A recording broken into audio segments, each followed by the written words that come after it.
What is up, everybody? Mr. Curtis here. Welcome to Unit 3.5. We're moving and grooving. This is the last subtopic or part of Unit 3. Everything up to this point has been on the Industrial Revolution, but we're going to shift gears a little bit into something called nationalism for the last part of this. And the interesting thing is, or maybe not the most interesting thing, but this part really doesn't connect perfectly with the Industrial Revolution. It fits in a little bit with the last unit we did, which was on the French Revolution and Napoleon. So it's kind of piecing some stuff together. So let's rock and roll on this. Let's get going here. This nationalism, or this idea of nationalism, really starts in Europe. So I'm going to call this European nationalism.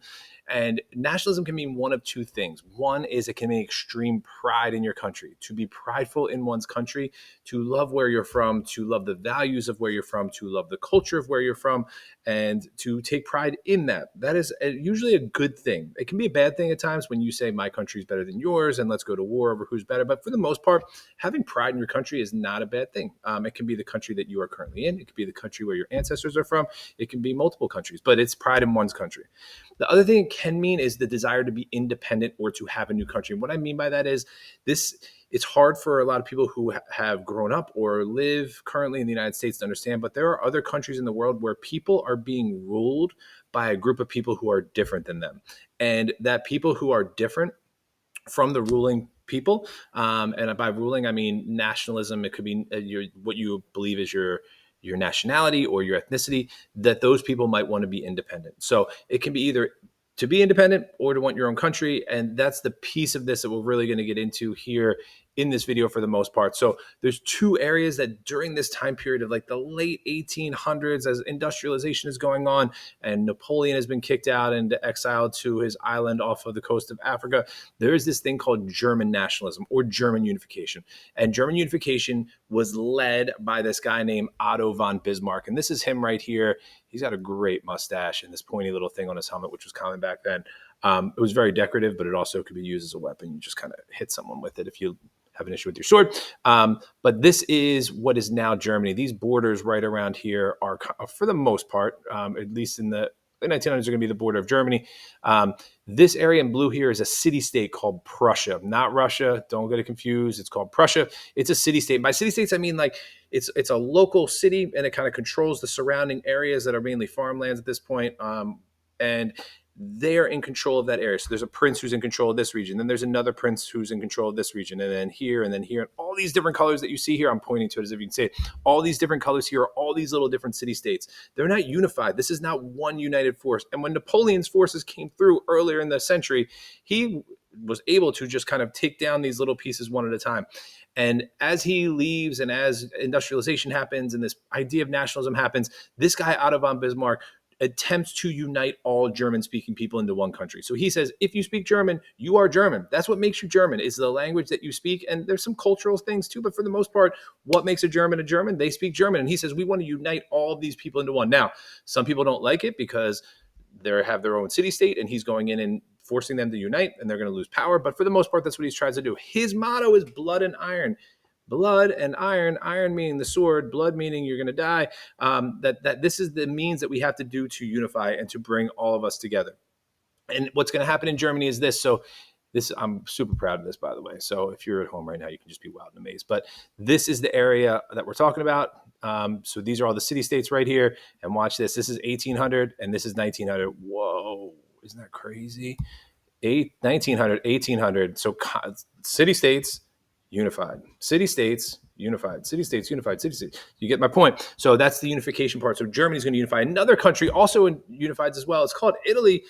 In Italy, they were also made up of city-states. Not as many coming back here. This is all these little German city-states. Wild.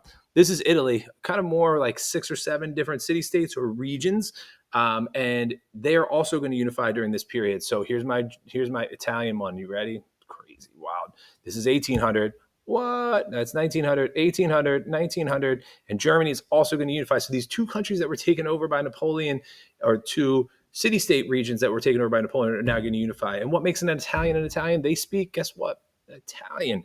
But even culturally, they're different. People from northern Italy, if you know Italy well, are very different culturally than southern Italy. Not much different than the United States between the northerners and southerners. But another story for another day. So we got Germany, Italy, unified. Yay. Look at that. Oh, there it is again. Whoa. So there's some bad side of nationalism for countries. So while some countries are uniting and bringing more strength to their government and to their people, other people are also going to be breaking away from their country. So there are two countries or two empires that are multi-ethnic. And when I say multi-ethnic, I mean there's a lot of different nationalities. And this one right here is called the Ottoman Empire. This is at its peak in 1680, but the Ottoman Empire is made up of a group of people from Central Asia who are called Turks, and this Turkish group is going to rule over a lot of different people here, and the people that live in this region a lot of them are not Turkish, nor are they the religion that the Ottoman Empire is, which is Muslim.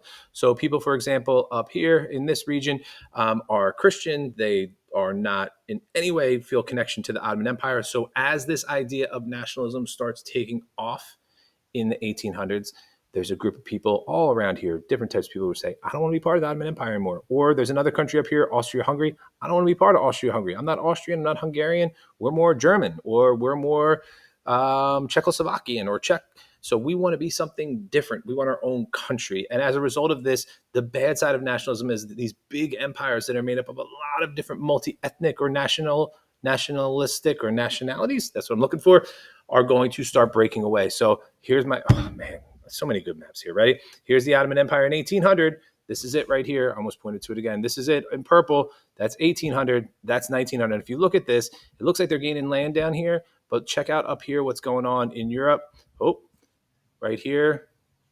Boom, boom, boom. They're losing lands. And up here, boom, boom. So like all these new countries are going to be created. Bulgaria, Serbia, Romania, Greece, that didn't exist before. And that is nationalism. It is this idea that you want your own country. You're going to make it up of people who you think are like you, whether it's language, culture, whatever the case might be. And here's a little political cartoon that's found its way on the Regents a bunch of times. In some ways, nationalism is a unifier.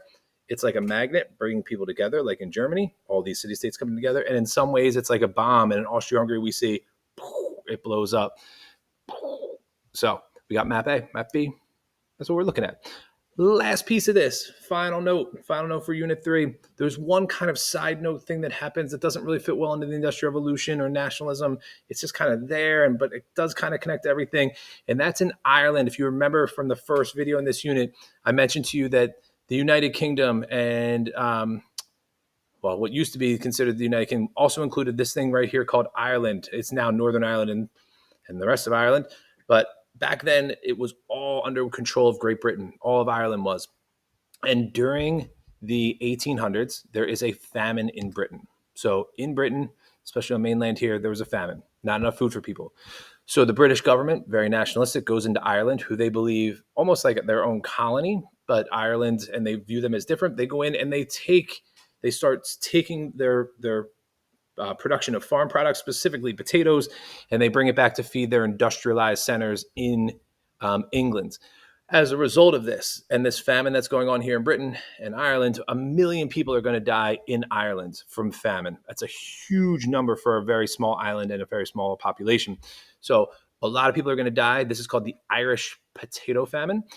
If you know anything about Irish food and British food, potatoes are a very big staple of that food. So because it's easy to grow, it's cheap, it's inexpensive, it grows in a lot of different climates. So all the potatoes from here end up over here, which leads to 1 million people in Ireland starving, as well as about 1 million people who are going to leave Ireland and immigrate to the United States, or they emigrate out of Ireland. So there's immigrate, which is when you go, which is an I, or emigrate, which is when you leave. And these people are going to leave Ireland and go to the United States to seek a better life, which is a huge influx of people. And if you have Irish ancestry, most likely it's from this time period of the late early 1800s to the early 1900s. So a lot of stuff going on here. That's what I got. If you got any questions, you know the deal. You write it down. Nationalism is a big thing, a big piece of this. We have breaking up people, bringing people together, and last but not least, the Irish potato famine. That's what I got. You got any questions, you let me know. I'm out.